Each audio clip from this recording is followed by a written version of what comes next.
All right, folks, it is January of 2025. It's that time of year where we try to look around the corner. We try to look into the crystal ball. We're going to try to predict what is going to happen in 2025 for rulemaking, for FedRAMP equivalency, for CMMC ecosystem changes, updates, status, all those things across the CMMC landscape and what's going to happen over the next 12 months. We'll revisit this at the end of the year to see how accurate we were. And that's what we're going to talk about today. I think this year I'm taking a new approach, Jacob. Last year, I was very hopeful. I was very forward thinking.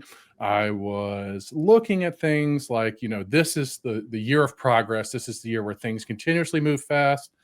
And although it didn't look terrible, it just didn't work out in the timeline that I thought. I got really eager. I got really excited. You show up to the golf course, you see the beautiful greens, and you think, I'm going to hit every shot on those greens. And then you shank everything for the rest of the day.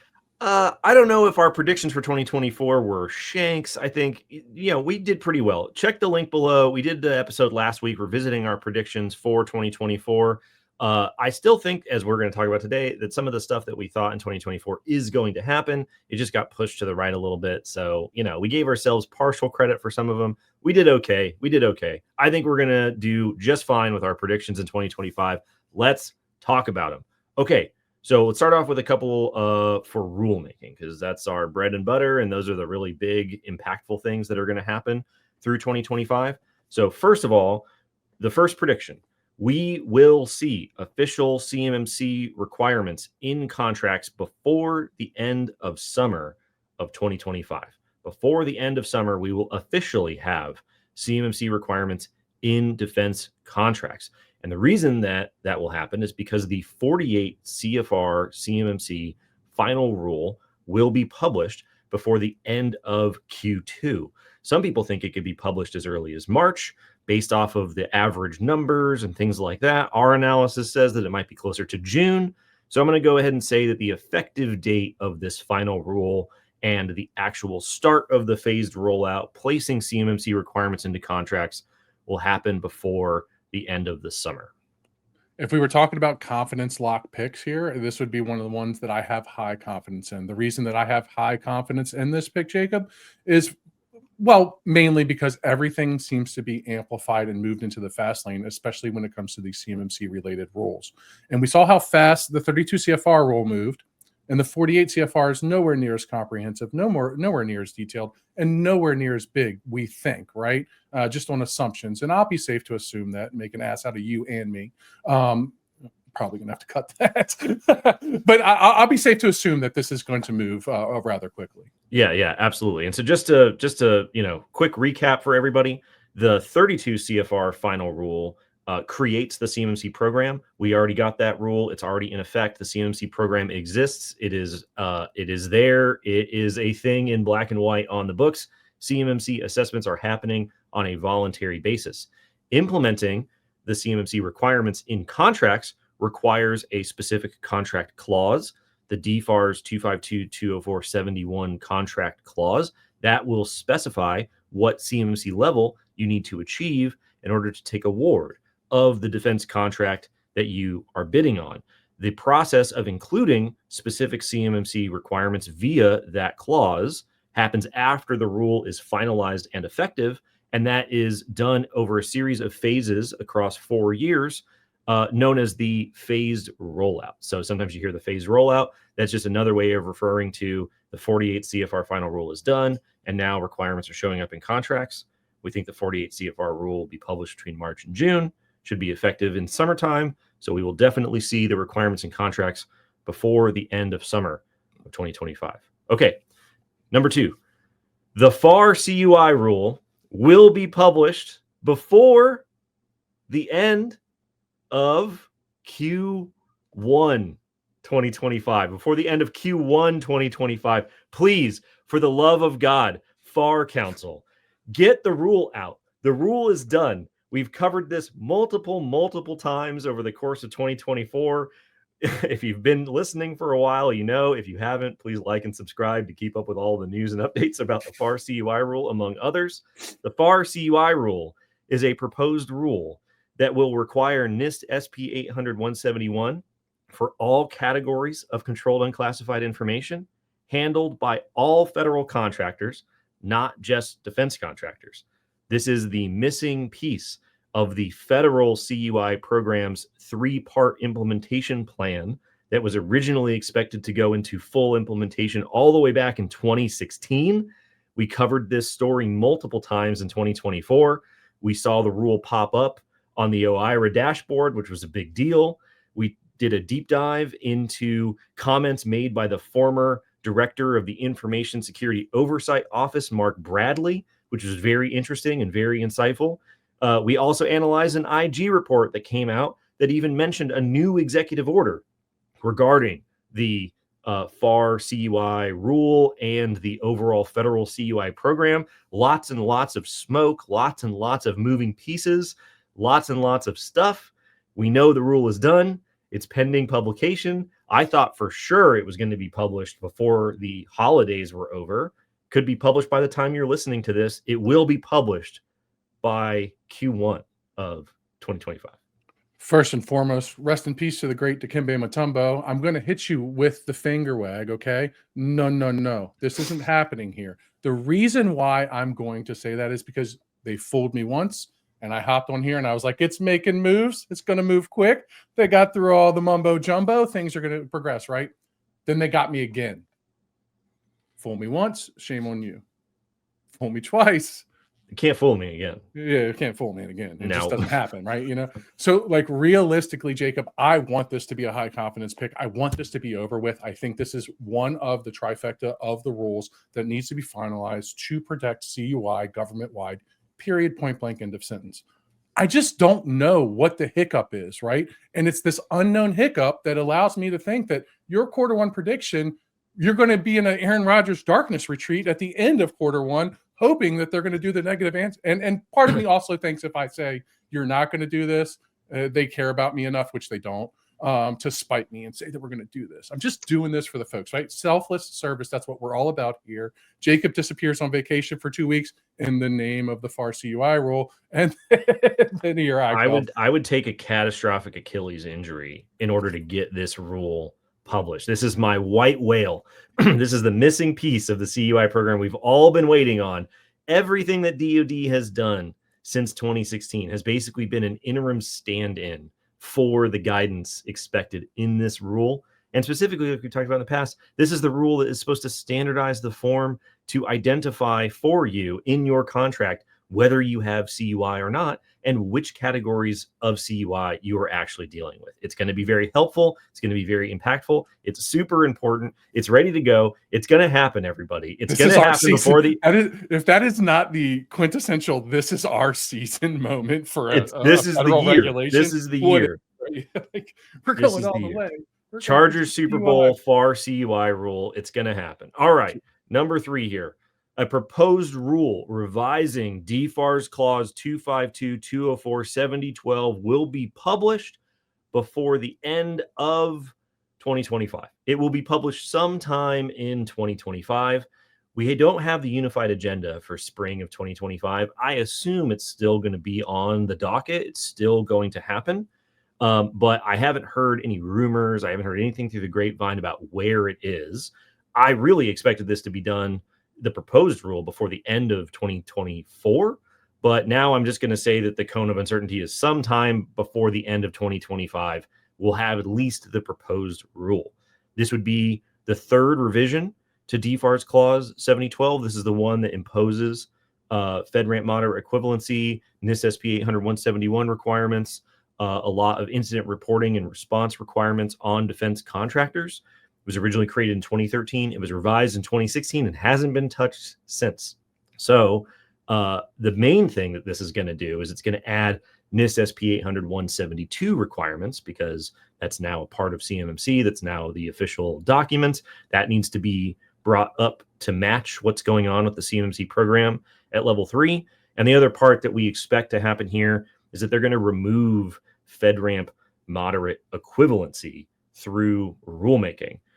Those are the 2 things that I think for sure are going to happen as long as they publish the rule, which I believe will happen sometime before the end of 2025. Well, if you remember from last year, this was my high confidence pick. This was the one that led the way. I'm going to put myself out there again and going to say that this is going to happen because it needs to happen. There are a lot of things, a lot of elements in here in play that alleviate a lot of confusion, not only now, but moving forward. And if that clarity is produced, there may be a chance for greater success in the entirety of the program. So, in the hopes of everything being better and a better tomorrow, good Lord, please let this happen this year. Yeah, and if they get the proposed rule out by the end of the year and they get the final rule out in 2026, that's a nice round 10 years since you've updated the main contract clause governing cybersecurity in your supply chain, which, in government terms, I guess that's reasonable. Hopefully it's not any longer than 10 years. Okay, speaking of FedRAMP, prediction number 4 here, there will be no changes to FedRAMP moderate equivalency in 2025. No memos, no rules, no nothing. A memo was published in January of 2024 to great fanfare and gnashing of teeth and wailing that clarified what the DoD meant by equivalency. So if you look in DFARS 7012, it says when you store, handle, process CUI, you have to implement NIST SP 800-171 requirements. Fair enough. If you're going to store, process, transmit, handle CUI in the cloud, NIST SP 800-171 is not the baseline set of requirements. FedRAMP moderate is the baseline set of requirements. They are not the same thing. FedRAMP moderate is way bigger than NIST SP 800-171. The problem was circa 2015, 2016, when they were revising the DFARS 7012 rule, there were like 3 things that were FedRAMP authorized. So the DoD actually said, we don't want to cut contractors out of the cloud, but when you put our data in the cloud, you have to do the same thing that we have to do when we put the data in the cloud. Just because you're putting it in the cloud doesn't remove the data protection requirements. That doesn't make any sense. So their compromise was, okay, we'll let you put our data in the cloud. Just make sure by signing this contract clause that you are putting it into an equivalent environment to FedRAMP moderate. And they left it at that. They never asked, they never investigated, they never clarified. And as we all know, that did not happen. That did not happen. 99% of the CUI in the cloud out there is not in a FedRAMP moderate equivalent environment. And it's just a humongous mess. It's a humongous mess, and they need to mop it up. So they released this memo, and people hated it. They hated it. And basically the memo said, we'll link to the episode below, but basically the memo said that the word equivalent means equivalent. The word equivalent means the same as. You have to do all the same security that's in the FedRAMP moderate baseline. You just don't need to get a FedRAMP authorization. That's the whole point, is that you might not be able to get access to a FedRAMP authorized offering, but the underlying protection requirements still need to exist. Industry doesn't like it. DoD doesn't like it. It's an open secret that they hate this situation that they've gotten themselves into. And I think that they're going to get rid of this situation by ditching the term equivalency altogether, by removing the reference to it in DFARS 7012 through that rulemaking update that we talked about that we'll see sometime in 2025. But because it's a proposed rule, there won't be any actual changes to the current guidance in the calendar year 2025. So you're saying that the rule will eventually do away with moderate equivalency, right? But because of the rulemaking process and the time that it takes to complete all that, FedRAMP moderate equivalency, as burdensome as it is, will still be a thing while rulemaking takes place. Like we're Correct. in that sitting waiting period, something we know that's going to go away. Let's talk about it, Jacob. FedRAMP moderate equivalency is a pain in the butt, period, for the organizations that have to achieve it. And the reason why is because when you get FedRAMP authorizations or when you get sponsorships, right, usually that sponsoring agency will do what? Accept risks on behalf, right? Things in the baseline in which you can't implement or maybe troublesome. Let's go with that. Let's go with the troublesome. Yeah, let's do that. Yeah, listen. Sometimes maybe one day after being on the show for a while, I'll get the hang of this. But realistically, what you see is the troublesome controls sometimes based on the technology or based on the concept of operations of the cloud provider That control has to be accepted risk because they can't implement the security control. It doesn't apply to their environment, or it just causes things to break. And at that point, the agency will be like, you know what? We'll accept the risk for you not implementing, or the alternative implementation that you have going there. These FedRAMP moderate equivalent clouds do not have that luxury. So every control and every assessment objective in the baseline has to be proven, which costs more money, takes more time, et cetera, et cetera. I think that this is a part of the DoD, again, gatekeeping slowly. I think they didn't think anybody would be able to get the moderate equivalency, and then people started getting it. I really think that that's what happened. I think you're right. Yeah, and so then people started showing up. They're like, okay, well, like if you can walk across this 6-mile long fire pit, you can be in our friend circle. And then all of a sudden they're like, my feet burn, but hey, we're friends, right? And they're like, oh, somebody made it. And so now we're trying to figure it out. Do I like it? No. Does it allow for more innovation and more cloud providers? Yes, if they have the documentation, but it's a pain in the butt, period. Yeah. I think that I think it will eventually go away, but I don't think it's going to go away in 2025. So if that's relevant to you, which for a lot of people listening, it probably is, take that for what it's worth. It's either a good thing or a bad thing that it's sticking around through 2025. I don't think there's going to be any memos. I don't think there's going to be any rules. There's not going to be any changes. 2026, different story, but not for 2025. Okay. We talked about rulemaking. We talked about FedRAMP equivalency. Let's talk about the last few here for the CMMC ecosystem. This was one of your specific callouts here when we were prepping for the show. You say there will be fewer than 100 authorized C3 PAOs by the end of the year. Yeah. Let's think about it. Okay. That's not a bad, it's not, I'm not saying that's bad as in like they're going to try. I just think with the progress that we have, with the changes to the rule, with the re-verification process, we've gone through that re-verification process. As of right now, there are 34. That's less than half of 100. And given some influx of people that just show up, right? Why are you smiling and laughing at me? Yeah, that's really quick math. I know it's guy math. And it's so basically, I don't think that there's going to be this influx of organizations, even if organizations split off from one another, if sub entities come, if some of the big assessing firms that weren't involved in the CMMC get involved. I still don't think that that's going to be enough to push us over 100. Does that mean that there's not going to be a whole bunch of assessment teams? I don't think that that's the case, because some of these C3PAOs we see are acquiring rosters of teams, lead assessors by the footload, and then teams to complement them. So is it a terrible thing? No, but I still think the number is still going to be south of 100 with good reason. Yeah, I think there's probably going to be fewer than 100 C3 PAOs, but I don't think that there's anything magical about the number 100 other than it's, a nice round number that people can imagine. But yeah, I would agree. I don't think there's going to be more than 100 by the end of 2025. But that gets to my prediction that's sort of on the heels of yours here. There will be at least 500 CMMC level 2 companies by the end of 2025. At least 500. So in the 32 CFR CMMC final rule, the DoD estimates there will be 517 level 2 companies by the end of the first year of the phase rollout. The end of the first year of the phase rollout would be summer of 2026, one calendar year after the phase rollout begins, based off our estimate of when the 48 CFR final rule will be final and effective.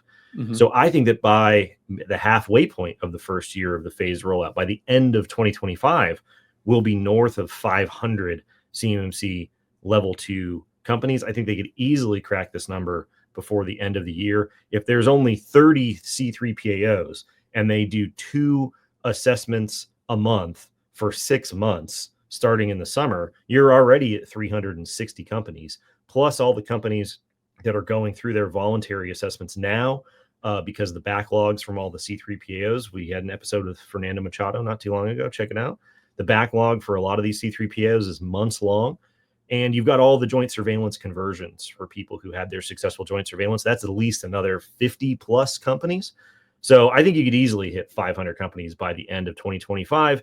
So if you're not in line, if you're not prepped, if you're not ready to go, if you don't think it's a real thing, and you don't think that the government's going to be able to have enough companies to award a contract because there won't be enough companies to bid, is 500 enough? Is 600 enough? Is 250 enough? It's a question you got to ask yourself for your strategic decisions, but there's going to be hundreds and hundreds and hundreds of these companies.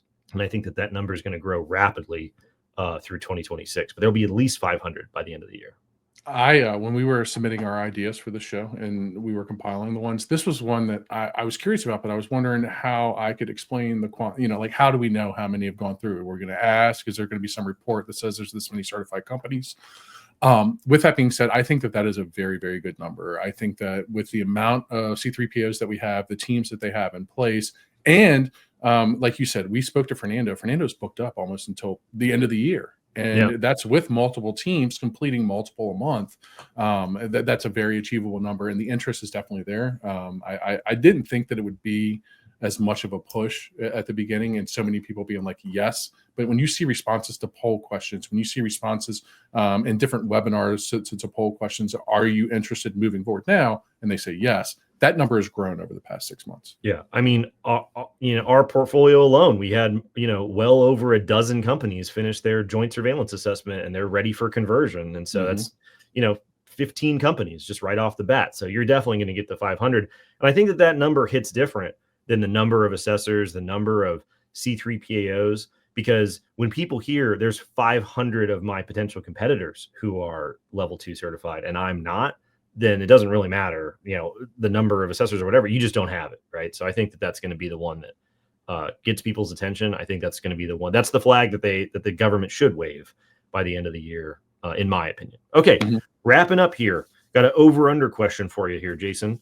There will be 5 Department of Justice cybersecurity false claims cases unsealed in 2025. Over, under 5. Over. Hammer the over. I just, the reason why is because for some reason 2025 seems to be a statement year, right? And we have heard rumblings in different scenarios where there may be multiple dozens of cases that are still sealed that could be possibly unsealed this year. And in the hopes of progress in cybersecurity and the DIB, I hope they are. Yeah. Oh, yeah. I mean, it gets people's attention. The biggest post that I had in 2024 on LinkedIn was a post about a DOJ false claims lawsuit being unsealed, by far an order of magnitude more than the normal post that I make. I mean, it gets people's attention. It is, for whatever reason, the most salient part. It's like the equivalent to watching Cops on LinkedIn, right? Like the dude's trying to get away. It's just, as a quick aside, everybody's like, when you're talking about security, when you're talking about compliance or whatever, you shouldn't use fear, uncertainty, and doubt. You shouldn't peddle the FUD. And then you post a general update about somebody getting smashed by the Department of Justice, and everyone watches. Everybody slows down to look at the car crash. And so I know that you shouldn't be out there peddling FUD, but it's only FUD if it's not real. And it clearly is the thing that is the most salient part of this entire equation to people for probably various, perfectly valid reasons, but people pay attention to it. And so I agree with you. Unsealing these cases against defense contractors gets people's attention. It gets them into action. And I think that's exactly why the DOJ is pushing on it so hard. I will also take the over. It's definitely going to be more than 5. The reason that I think that is we're pretty confident based off what we've heard in the multiple dozens of these cases moving their way through the system. Based off of what we can tell from the cases that have been unsealed, they tend to get unsealed so far. This isn't a scientific answer at all. About 2 years after the process starts. So, stuff that would have been about 2 years ago seems about the time where these multiple dozens of cases started to work.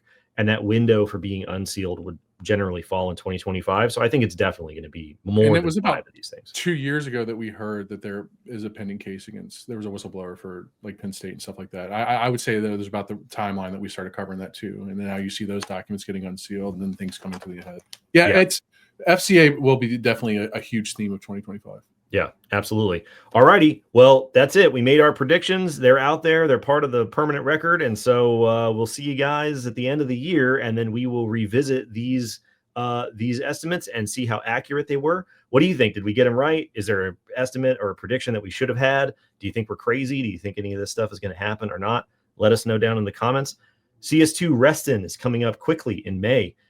Check the link in the description below. You can use our discount code from the podcast to have a discount at registration, in person or virtual. It's going to be awesome. CS2 is always a great time.